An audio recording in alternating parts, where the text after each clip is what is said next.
My name is Morgan. Fun fact about me, I work as an optometrist during the day. Another fun fact about me is that I do have the tism. Astigmatism. Lots of patients come to me, they're very worried that they have astigmatism, but sometimes they'll get the word wrong. Like I once had this lady who wanted some new contact lenses, and so I said, okay, what contacts are you wearing right now? And she said, oh, I wear a negative 325 with the anti-Semitism. And in my head, I was like, where is she ordering this? But out loud, I just said, could you read the letters on the chart for me? And she said, yeah, no problem. The letters are E, Z, F, the Jews. So I got her some new contacts. Yeah, patients really do throw you curveballs sometimes, but I often throw one back. I had a young Gen Z patient, and he came in, and he was sitting there, and I said, can you read the letters on the chart for me? And he just went, yeah. And normally I would say something like, okay, great, please read them for me. But it was Friday at 5:30, and I wanted to leave. So he said, yeah, I can read those. And I just went, do it?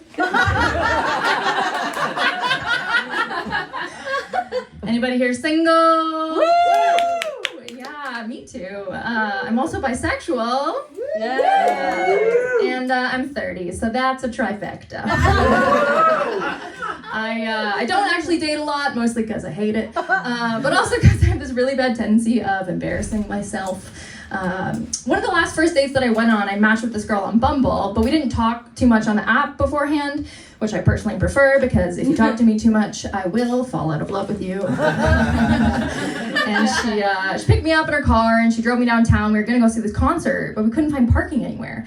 And finally we find this sketchy back alley. There's one parking spot left. And as she's reversing into this parking spot, I see there's a boulder sitting at the back of the parking spot, which of course there is because rock beats scissors. I'm like, okay, you know what, I'm gonna go move the boulder and we can park here. So I jump out of the car and I walk up to the boulder, and in my head I'm like, okay, how am I gonna move this while looking cool and sexy and not like Shrek? As I get closer, I realize it's not actually a boulder, it is a McDonald's bag. So I kick it out of the way and I walk back to the car, and I'm super embarrassed, and I sit down and I look at her and I'm like, okay, so that was a McDonald's bag. And she looks at me and she goes, thank God, because I thought you had legs of steel. No, just the vision of a bat. It's been really good getting back to performing. I had to take a very long hiatus in university, but I did do competitive musical theater as a child. Anyone else? Yeah. I remember when I was about 12 years old, they were putting on this production of Oliver in the town next to mine, which, if you don't know, is the musical version of Charles Dickens' novel Oliver Twist, famously known for the line, please, sir, can I have some more? And you're probably thinking, that's a weird choice of a book to turn into a musical. But orphans in musical theater, very trendy.